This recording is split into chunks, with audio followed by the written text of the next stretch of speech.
میں جتنے جملے کہوں گا تقریباً تمام ہی کے موضوع پر نبی پاک کی حدیث موجود ہے صلی اللہ تعالی علیہ وسلم۔ مثال کے طور پہ آپ بیمار ہیں، شفا چاہتے ہیں، درود پاک پڑھیے۔ آپ اپنی روزی میں برکت چاہتے ہیں، درود پاک پڑھیے۔ آپ قرضے میں ہیں اور قرضے سے نکلنا چاہتے ہیں، آپ درود پاک پڑھیے۔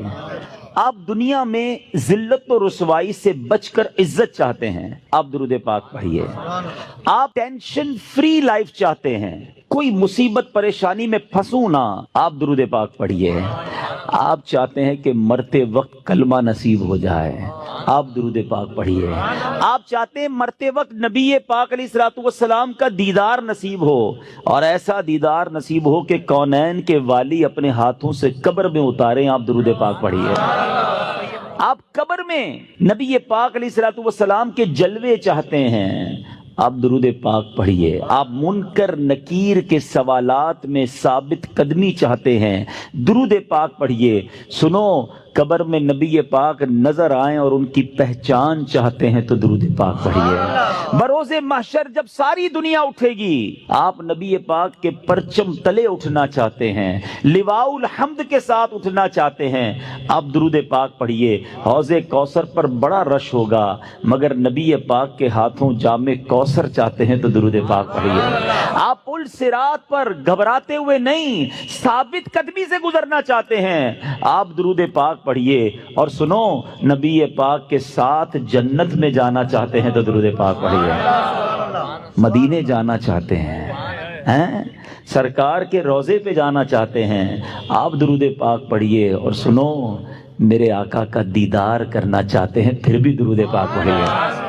اب میں نے جتنی باتیں بیان کی ہیں الحمدللہ تقریباً ان تمام باتوں کے پیچھے حدیث پاک موجود ہے، جن کا مطالعہ ہے وہ سمجھ رہے ہوں گے کہ تمام بشارتیں، یہ تمام ریوارڈز، یہ تمام عنایتیں میرے آقا علیہ الصلوۃ والسلام نے احادیث میں بیان فرما دی ہیں۔ اب مجھے بتاؤ اور کیا چاہیے؟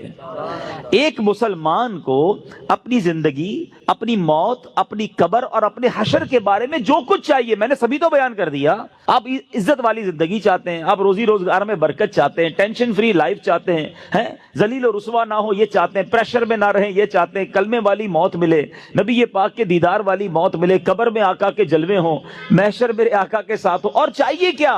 اللہ اکبر، یہ ہے وظیفہ درود پاک۔ ہم اس کو پہچان ہی نہیں سکے، یہ اس درود پاک کی برکتوں کو جان ہی نہیں سکے۔ یہ چابی ہے سکسیس کی، اٹ از دا کی آف سکسیس۔ ایوری پرابلم کا سولوشن درود پاک میں ہے۔ ایسے نہیں لکھا شاعر نے کہ دکھوں نے تم کو جو گھیرا ہو تو درود پڑھو، دکھوں نے تم کو جو گھیرا ہو تو درود پڑھو، جو حاضری کی تمنا ہو تو درود پڑھو۔ اللہ کرے کہ بس اس کو ریئلائز کر جائیں اور اب اپنی زندگی میں درود پاک کو بالکل شامل، ایسا شامل کر لیں۔ اچھا، میں نے جتنی ساری باتیں بتائی نا، ان ساری باتوں کے لیے الگ الگ حدیث تو موجود ہے، میں آپ کو الگ ایک اور خوبصورت حدیث سناتا ہوں جو اس بات کو مزید ایلابوریٹ کر دے گی۔ نبی پاک علیہ الصلوۃ والسلام کی بارگاہ میں ایک صحابی آئے، کہتے حضور صلی اللہ تعالی علیہ وسلم، میں اپنی ضروریات زندگی، کھانا پینا سونا، اپنے معمولات کے بعد اپنی لائف کا 25%، ایک چوتھائی وقت آپ پر درود پڑھنے میں صرف کروں گا۔ نبی پاک علیہ الصلوۃ والسلام نے فرمایا بہت اچھی بات، حدیث کا خلاصہ ہے، تھوڑا بڑھا لو تو اور اچھا ہے۔ کہتے حضور 50% آپ اپنے وقت کو درود پاک میں صرف کروں گا۔ فرمایا بہت اچھی بات، لیکن اور بڑھا لو تو اچھا ہے۔ کہتے حضور اب 75% درود پاک میں ٹائم گزاروں گا۔ فرمایا اور بڑھا لو تو اچھا ہے۔ کہتے بس اب اپنے ضروریات کے بعد حضور سارا دن آپ پر درود پڑھتا رہوں گا۔ فرمایا اگر ایسا کرو گے تو تمہاری ساری مشکلوں کے لیے کافی ہوگا، تمہاری تمام ضروریات کے لیے کافی ہوگا۔ اٹ مینز یہ سولوشن ہے۔ ہم پریشان بھی ہوتے ہیں پھر بھی درود نہیں پڑھتے، ہم قرضے میں ہوتے ہیں درود نہیں پڑھتے، ہمارے کاروبار کی پرابلم آ جاتی ہے ہم درود نہیں پڑھتے، ہم بیمار ہو جاتے ہیں ہم درود نہیں پڑھتے، حالانکہ سب کا علاج ہے۔ سبحان اللہ۔ تو اب آج اس خوبصورت اجتماع میں آئے ہیں، یہ پہلے ریئلائزیشن لے کر جائیں کہ میں نے اب اپنی زندگی میں درود پاک کو بالکل ایسا شامل کر لینا ہے جیسے زندگی میں بہت ساری ضروری زندگی کی چیزیں شامل کی ہیں۔ پہلے تو محبت کے ساتھ درود پاک پڑھ لیں، صلو علی الحبیب صلی اللہ تعالی علی محمد صلی اللہ علیہ وسلم۔ اب میں ایک اور جہت کی طرف بات کرنا چاہتا ہوں۔ فضیلت تو سن لی، مزہ بھی بہت آیا، سبحان اللہ بھی بڑی زور سے نکلا، درود پاک کل سے شامل ہوگا یا نہیں اس کی گارنٹی نہیں ہے۔ اچھا، ہم نے پہلے بھی کئی بار فضیلتیں سنی ہیں، دعوت اسلامی والے تو جب بیان کرتے ہیں پہلے درود پاک کی فضیلت بیان کرتے ہیں، اور جب سنتے ہیں ماشاءاللہ مزہ بھی بہت آتا ہے، لیکن ایک دو دن بعد پھر وہی پورا دن گزر جاتا ہے، درود پاک شامل نہیں ہوتا۔ میں نے بہت غور کیا، سچی بتا رہا ہوں، میں اپنے لیے غور کیا کہ یار بیان تو بڑے کرتا ہے، تیری زندگی میں کتنے درود ہیں، کتنے پڑھتا ہے روز درود پاک. دنیا کو کہتا ہے روز اتنے 100 درود پڑھو ادھر پڑھو. میں نے بہت غور کیا کہ یار پڑھتا تو ہوں, لیکن جس کو کہنا کہ زندگی کا جزو لا ينفق بن جائے, ایسا زندگی کا حصہ بن جائے کہ اس کے بغیر زندگی نہ گزرے, تو اس کا طریقہ کیا ہوگا؟ آپ دیکھیں, زندگی میں بہت ساری چیزیں آپ کی میری ایسی آئیں جو پہلے نہیں تھیں, مگر ہم نے اس کو زندگی کا حصہ بنایا. مثال کے طور پہ اللہ پاک آپ سب کو ہمیشہ صحت مند رکھے, عافیت میں رکھے, لیکن کبھی کبھی انسان کی زندگی میں ایسا موقع آتا ہے دوائی آ جاتی ہے. ڈاکٹر کہتا ہے آپ کو جناب یہ پرابلم ہو گئی ہے, اب صبح دوپہر شام یہ دوائی پینی ہے آپ نے, اور حال حال میں پینی ہے. ہم کیا کرتے ہیں؟ ڈاکٹر کے سامنے یہ تو نہیں کہتے انشاءاللہ, اس کے بعد گھر چلے جاتے ہیں. ڈاکٹر اگلے مہینے جاتے, کیا ہوا؟ بولا وہ نعرہ تو لگایا تھا, دوائی تو نہیں پی. نہیں, فوراً پلان, ادھر نیت فوراً پلان, باہر نکلتے ہی پہلے اس کا پرچہ لے کے جاتے ہیں میڈیکل اسٹور پہ, 1 مہینے کی دوائی دو. اسٹارٹ شروع کیا نا, نیت کی اور پلاننگ شروع کی سسٹم میں لانے کے لیے. اب ذرا پوائنٹ سمجھیے گا, جو میں نے ریئلائز کیا آج آپ کو فارمولہ دے دیتا ہوں. اچھا دوائی لی, اچھا ہم جیسا آدمی جو بیزی ہے وہ کیا کرتا ہے, وہ دوائی بھی تھوڑی زیادہ لیتا ہے. ایک پتہ رکھتا ہے آفس میں کہ یار دوپہر کے کھانے کے بعد آفس پہ ہوتا ہوں ادھر پیوں گا. ایک رکھتا ہے ادھر جدھر بیڈ روم میں بیڈ ہوتا ہے, اور بچوں کو بھی, بچوں کی والدہ کو بھی کہہ دیا, اب آفس والوں کو بھی کہہ دیا بھائی یاد سے مجھے دوائی پلا دینا. سسٹم بنایا نا. اب آپ کی دوائی نہیں چھوٹ رہی ہے, آپ کی دوائی تینوں ٹائم ہو رہی ہے, لنچ میں بھی کھا رہے ہیں, ناشتے میں بھی کھا رہے ہیں, رات کو بھی کھا رہے ہیں. کیسے آ گئی؟ لائف میں تو نہیں تھی, انوالو کیا آپ نے, پلان کیا, اب یہ زندگی کا ایسا حصہ بنی کہ آپ دوائی نہیں بھول رہے. ایسی بہت ساری چیزیں ہیں. میں چاہتا ہوں میں درود بھی کبھی نہ بھولوں, میں روز درود پڑھوں, کیونکہ مر جاؤں گا تھوڑے دنوں میں, تھوڑی تو دن رہ گئے لائف کے. اگر یہ پڑھ کر نہ گیا, یہ ذکر و درود زبان پر نہ رہے, تو یہ ساری نیکیاں برکتیں جو سنتا ہوں کیسے ملیں گی مجھے؟ اب سسٹم کیسے بنے گا؟ اب میں نے جو اپنے لیے بنایا وہ اچھی نیت سے بتا دیتا ہوں. آپ سب سے پہلے اپنے ساتھ تسبیح رکھنا شروع کریں. تسبیح جو ہے نا یہ زبان کی لگام ہے, یاد رکھیں. کوئی بھی تسبیح ہو آپ کے ساتھ ہونی چاہیے. اچھا تسبیح بھی ایک نہ لیں, آپ تسبیح لیں 3-4. ایک رکھیں اپنی گاڑی میں, ایک رکھیں اپنے بیڈ روم میں جس جہاں بیٹھ لیٹتے ہیں نا اپنے ساتھ ادھر, ایک رکھیں اپنی آفس کی ٹیبل پر. یہ تسبیحاں آپ کو یاد دلائیں گی درود باقی ہے, ذکر باقی ہے. جدھر موقع ملے آپ کو کوئی کہنا یار 5 منٹ میں آتا ہوں, 5 منٹ میں موبائل نہ نکالیں اور براؤزنگ شروع نہ کر دیں, 5 منٹ میں نکالیں تسبیح اور آپ درود پڑھنا شروع کر دیں. وہ 5 منٹ میں بھر لیں, نہیں 10 منٹ میں آ جائے مسئلہ نہیں, میرے 100 درود ہو جائیں گے. آپ کو انتظار مہنگا نہیں لگے گا, آپ کو ویٹنگ ٹائم بور نہیں کرے گا. آپ کو پتہ ہے اس نے انتظار کرایا, میرے نہ جانے کتنے گناہ معاف ہو چکے ہیں. ایک دوسرا فارمولہ. اچھا کسی کو یہ نہ لگے میرا تسبیح کا کاروبار ہے, مولانا صاحب کنٹینر بک کر کے آئے اور آج جناب سب کو 4 تسبیح کا کہہ رہے ہیں. میرا کوئی تسبیح کا کاروبار نہیں بھائی. میں جو اللہ جانتا ہے میری نیت کیا ہے کہ میری اور آپ کی لائف میں درود پاک ایک ایسا جز بن جائے کہ میرا کوئی دن نہ گزرے کثرت سے درود پڑھے بغیر.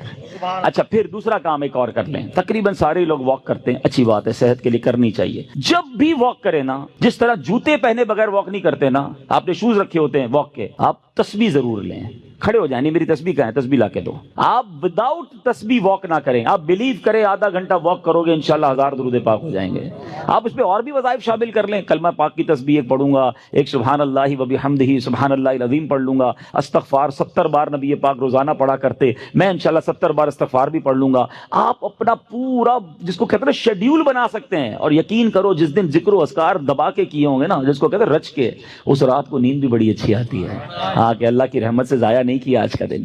آج اللہ کی رحمت سے میرے آقا کا بھی ذکر کیا, اللہ کا بھی ذکر میری زبان نے کیا. اگر یہ پلان, اس کی پلان کب بنے گا؟ جب اس کی اہمیت محسوس ہوگی. کہیں گے یار مولانا صاحب اتنے ساری باتیں باقی ہیں, پتہ نہیں کس موضوع کو لے کے بیٹھ گئے. ٹھیک ہے, آپ کی مرضی. اگر آپ کو یہ نارمل اور آرڈنری بات لگتی ہے, ورنہ بلیو کریں ہمارے اسلاف اتنا ذکر کرتے تھے. بزرگان دین کی سیرت کو پڑھیں نا, ایک بزرگ کے بارے میں آتا ہے وہ ہر وقت ذکر الہی کرتے تھے. ایک بار کسی راستے سے گزرے, واپس آئے, پھر اس روڈ سے گزرے. کسی نے کہا حضرت ابھی تو گزر کے گئے تھے اس گلی سے. کہتے ہیں ہاں گزر تو گیا تھا, مگر گزرتے گزرتے اللہ کا ذکر نہیں کیا تھا. میں چاہتا ہوں میں زندگی میں جس سڑک سے گزروں, جس راستے سے گزروں, اس راستے کو, اس سڑک کو اللہ کے ذکر کا گواہ بنا کر جاؤں. یہ مائنڈ سیٹ تھا. حضرت جنید بغدادی رحمت اللہ تعالی علیہ اپنے زمانے کے ولی ہیں, اولیاء کے سردار ہیں. کتنی نیکیاں تھیں ان کے پاس, ہمارے پاس تو ہے ہی کچھ نہیں, مگر اتنا اللہ کا ذکر کرتے, زبان سے اتنے ذکر الہی کرتے تھے کہ ایک بار آپ گئے کسی باربر شاپ پہ مونچھیں بنوانے. تو جو مونچھیں کاٹنے والا تھا کہتا حضرت تھوڑی دیر خاموش ہو جائیں, آپ ذکر روک دیں, میں نے آپ کی مونچھیں کاٹنی, آپ کے ہونٹ کٹ جائیں گے. فرماتے تم اپنا کام کرو, میرے ہونٹوں پہ زخم لگتا ہے تو لگ جائے, میں اللہ کا ذکر نہیں چھوڑ سکتا. اصل میں وہ لوگ یہ سمجھ گئے تھے کہ یہ لائف جو ہے نا بہت تھوڑی ہے، جتنی نیکیاں کمانی ہے کما کے جائیں تاکہ ادھر آرام کریں. یہ آرام کا ٹائم نہیں ہے، یہ انجوائے کا ٹائم نہیں ہے. لائف دنیا جو ہے نا دارالعمل ہے، جزا کا ٹائم، انعام کا ٹائم، سکون کا ٹائم، یہ آخرت کا ہے. بس کچھ لوگ سمجھ بیٹھے کہ یہی مزے کا ٹائم ہے، یہی عیش کرنے کا ٹائم ہے. یہاں جناب انجوائمنٹ میں لگ گئے، نہ نمازیں پڑھتے ہیں، نہ قرآن پڑھتے ہیں، نہ ذکر کرتے ہیں. ارے ادھر جمع کرو، ادھر مزہ آئے گا. ادھر نیکیاں کمانی، وہ کہتے ہیں نا سیزن لگا ہوا ہے. لوگ کاروباری لوگ کہتے ہیں یار ان دنوں میں ہمارا بڑا سیزن ہے، ہم بہت کام کرتے ہیں، سیزن کے بعد پھر ریسٹ کریں گے. جب تک میری آپ کی سانسیں باقی ہیں نا، نیکیوں کا سیزن لگا ہوا ہے. کر لو جتنی نیکیاں کرنی ہے، نوافل پڑھیں، درود پڑھیں، ذکر کریں، حرام کاموں سے بچیں، تاکہ جب قبر میں جائیں نا، آپ کو پتہ ہے کچھ خوش نصیب ایسے ہوں گے جب وہ قبر میں جائیں گے تو ان کو فرشتوں کی طرف سے کیا ندا دی جائے گی، انعام پتہ ہے کیا دیا جائے گا؟ نم کا نومۃ العروس، سو جا کہ جیسے دلہن سوتی ہے. قبر کے اندر ایسے سکون سے سو جا، بے فکر ہو کر، کیونکہ اب اللہ اس سے راضی ہے. وہ ایسی زندگی گزار کر آیا ہے، تو اللہ کرے میں اور آپ ایسی زندگی گزاریں. بزرگوں کا ایک قول ہے، کاش دل میں اتر جائے کہ زمین کے اوپر کام، زمین کے اندر آرام. اللہ زمین کے اوپر ایسا کام لے لے کہ جب زمین کے اندر جائیں نا تو وہاں آرام کریں. ادھر مار پڑی تو کدھر جائیں گے؟ اللہ کرے دل میں اتر جائے میری بات. نیت کرتے ہیں اب روز درود کثرت سے پڑھیں گے انشاءاللہ. میں بھی نیت کرتا ہوں، آپ بھی نیت کریں. اب ذکر و درود انشاءاللہ زبان پر جاری رہے گا. درود پاک کب کب، کہاں کہاں اور کیسے کیسے کام آتا ہے. ایک بہت ہی خوبصورت واقعہ، بڑا ایمان افروز واقعہ ہے جو میں آپ کے سامنے پیش کرتا ہوں. ایک دوست نے اپنے ایک دوسرے دوست کو قرض دیا، اور جب اس نے قرض دیا تو وہ قرض ایک بڑی اماؤنٹ تھی، 3000 دینار. وہ ٹائم آ گیا جب اس ٹائم وہ قرض لینے کے لیے اپنے دوست کے پاس گیا کہ بھائی مجھے میرے پیسے واپس دو. تو اس نے کہا کہ پیسے تو نہیں ہے میرے پاس، میں کولیپس ہو گیا ہوں، بزنس اب میرا ختم ہو گیا ہے، میں تمہاری رقم نہیں دے سکتا. اس نے ایک اور ٹائم دے دیا اسے کہ ٹھیک ہے اب اتنے دنوں کے بعد میں دے دوں گا. وہ ٹائم بھی گزر گیا، اور جب وہ ٹائم بھی گزر گیا تو اس کے بعد اس دوست نے کہا کہ اب تو پیسے دے دو بھائی، میرا ٹائم پورا ہو گیا ہے. پھر نہ دے سکا ٹائم. آخر کار معاملہ جو ہے وہ کورٹ میں چلا گیا، قاضی کے پاس چلا گیا. اب قاضی نے جس کو پیسے دینے تھے اس کو بلایا اور کہا کہ بھائی آپ کو اس کے پیسے دینے ہیں؟ کہتا ہے ہاں پیسے تو دینے ہیں. تو کہا پھر دیتے کیوں نہیں ہو؟ کہا پیسے ہیں ہی نہیں، کاروباری ختم ہو گیا ہے، قرضہ تو لیا تھا، اب میرے پاس بچا ہی کچھ نہیں ہے. تو کہا اچھا اب یہ بتاؤ کہ کب دو گے، کیسے دو گے؟ اس نے کہا بس میرے پاس پیسے ہی نہیں ہے. تو کہا اب تمہارے پاس 30 دن کا ٹائم ہے، 30 ڈیز میں یا تو اس کے پیسے لوٹا دو یا 30 دن کے بعد تمہیں قید کر دیا جائے گا. یہ شخص اب گھر آیا، پیسے تو تھے نہیں، مگر شاید علماء نے لکھا کتابوں میں، یہ واقعہ کئی بڑی بڑی کتابوں میں لکھا اور درود پاک کے فضائل کی بڑی بڑی کتابوں میں لکھا. اور اس شخص نے سوچا کہ اس نے ایک حدیث پاک پڑھی ہوئی تھی کہ جس میں نبی پاک علیہ الصلوۃ والسلام نے فرمایا ہے، جس کا مضمون ہے کہ جو شخص پریشان ہو، مصیبت زدہ ہو، اسے چاہیے کہ مجھ پر کثرت سے درود پاک پڑھے، کیونکہ درود پڑھنا مصیبتوں اور پریشانیوں کو لے جاتا ہے.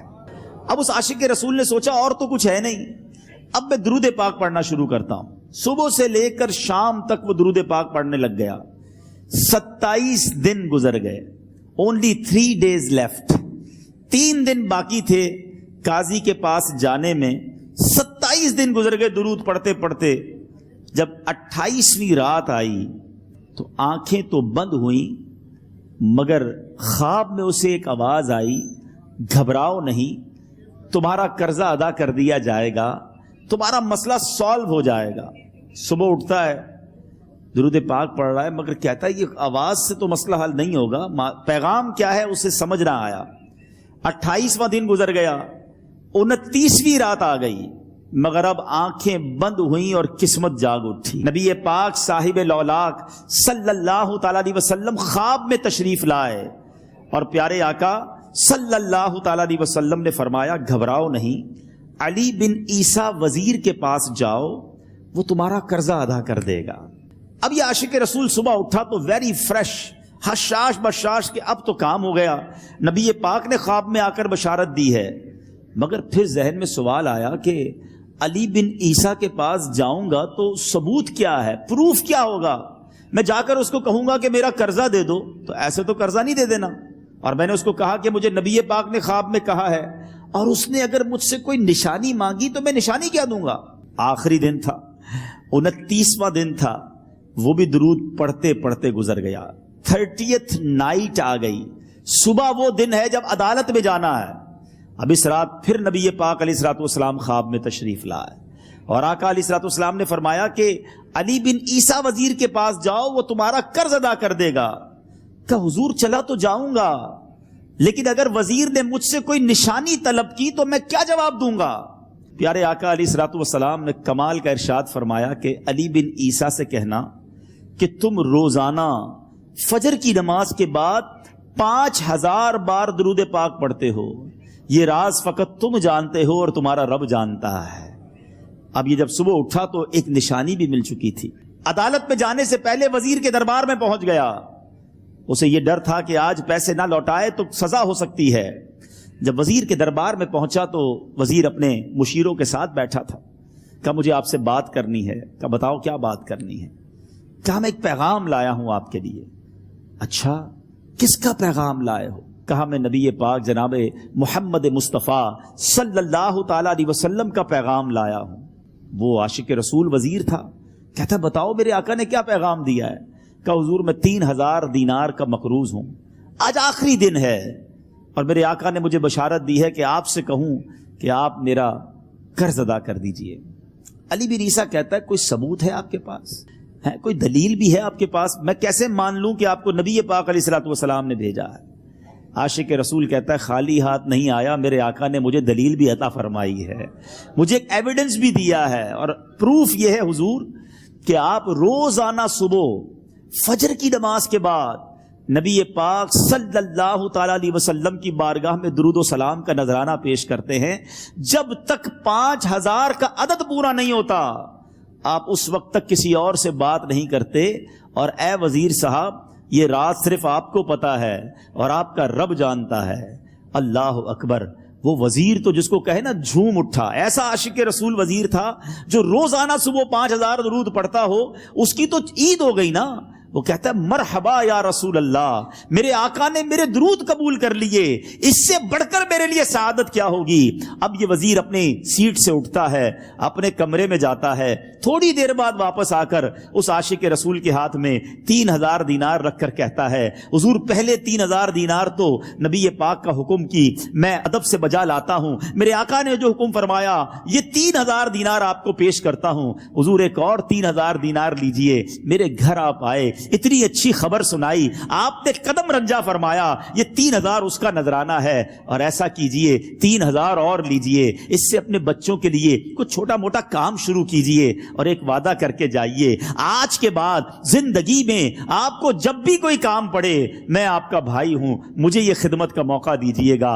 اللہ اکبر! وہ مقروض جو ایک رات پہلے 3000 دینار کا مقروض تھا، ہو سکتا ہے اس کے بیک آف مائنڈ یہ بھی چل رہا ہو کہ اب شاید کل میں نے جیل میں جا کر عدالت میں جا کر گرفتاری دے کر جیل میں جانا ہے، مگر اب 9000 دینار ہاتھ میں ہیں۔ عاشق رسول جھومتا ہوا نبی پاک کی یاد میں گھومتا ہوا اب عدالت میں پہنچا۔ عدالت میں everybody expecting over there کہ آج اس نے آنا ہے اور آ کر کہنا یہی ہے کہ پیسے تو نہیں ہیں، گرفتار کر لو، مگر جا کر اس عاشق رسول نے 3000 دینار جج صاحب کے ہاتھ میں رکھ دیے۔ قاضی کہتا ہے پہلے تو یہ بتاؤ پیسے آئے کدھر سے؟ تم تو کہتے تھے غریب ہوں، تم تو کہتے تھے کاروبار نہیں ہے، ایک مہینے میں اتنی بڑی رقم کا انتظام کیسے ہو گیا؟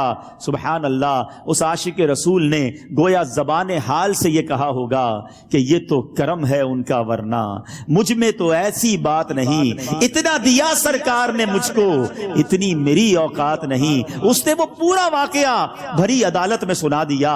اللہ اکبر! میرے پیارے اسلامی بھائیوں ذرا سوچو پہلے زمانے میں کیسے عاشقان رسول ہوا کرتے تھے، وہ جج وہ قاضی بھی کیسا سرکار علیہ الصلوۃ والسلام کا عاشق تھا۔ اپنی سیٹ سے اٹھتا ہے، بھرے دربار میں بھری عدالت میں وہ اپنے چیمبر میں اپنے کمرے میں جاتا ہے، اور تھوڑی دیر بعد واپس آ کر اس کے ہاتھ میں بھی 3000 دینار ہیں، اور وہ 3000 دینار جو ہے وہ اس عاشق رسول کے ہاتھ میں رکھتا ہے کہ سارا ثواب علی بن عیسیٰ کیسے لے جائے، میں بھی تو نبی پاک کا غلام ہوں، میں تمہارا قرضہ میں ادا کرتا ہوں۔ اچھا اب ایک اور عجیب سینیریو یہ بن گیا کہ جس نے کیس کیا تھا، جس نے دعویٰ کیا تھا، وہ بھی یہ سارا منظر دیکھ رہا تھا. کہتا ہے جج صاحب ذرا رکیے، میں بھی اپنے آقا کا امتی ہوں، اور ایک کام کیجئے، قلم کاغذ منگوائیے، اس عاشق رسول کا قرضہ ہی میں معاف کر دیتا ہوں. اچھا، اب عاشق رسول نے وہ واپس 3000 دینار جو جج صاحب نے دیے تھے وہ واپس جج صاحب کو دیے کہ حضور یہ پیسے آپ ہی رکھ لیں، قرضہ ہی معاف ہو گیا، اب آپ کے پیسے کا میں نے کیا کرنا ہے. جج صاحب کہتے ہیں جو پیسے نبی پاک کے نام پر نکالے ہیں اب مجھے واپس نہیں چاہیے، یہ بھی تم اپنے ساتھ لے جاؤ. اللہ اکبر. میرے میٹھے اسلامی بھائیوں، وہ عاشق رسول ایک رات پہلے 3000 دینار کا مقروض ہے، اب 12000 دینار لے کر گھر کو واپس جا رہا ہے. اس ایک واقعے کے اندر جو ہم سب کے لیے درس ہے، جو ہم سب کے لیے پیغام ہے. شاعر لکھتے ہیں نا، دکھوں نے تم کو جو گھیرا ہو تو درود پڑھو، دکھوں نے تم کو جو گھیرا ہو تو درود پڑھو، جو حاضری کی تمنا ہو تو درود پڑھو. آج ہم بہت ساری پرابلمز میں ہوتے ہیں. یہاں بھی ہو سکتا ہے میرا کوئی بھائی بیمار بیٹھا ہو، کوئی قرضے میں ڈوب گیا ہو، کسی کا کوئی بزنس پرابلم چل رہا ہو، کوئی فیملی ایشو میں ڈسٹرب ہو، آپ کسی بھی پرابلم میں ہیں، خدا کی قسم درود پاک ایسا وظیفہ ہے. لوگ بہت سارے وظائف پوچھتے رہتے ہیں، بہت سارے جناب وظائف کے بارے میں معلومات کرتے رہتے ہیں. سچی بات یہ ہے، ہر درد کی دوا ہے صلی علی محمد، ہر درد کی دوا ہے صلی علی محمد، تعویذ ہر بلا ہے صلی علی محمد. تو خدا را اپنی زندگی میں درود پاک کو شامل کر لیجئے، اور آپ بلیو کریں جب آپ نے کثرت سے درود پاک پڑھنے شروع کر دیے، آپ اپنی آنکھوں سے دیکھیں گے آپ کے پرابلم دور ہو رہے ہیں، آپ کی صحت اچھی ہو رہی ہے، آپ کے قرضے اترنے شروع ہو گئے ہیں، روزگار میں آپ کے برکت ہونا شروع ہو جائے گی، آپ کے چہرے پہ نور آنا شروع ہو جائے گا.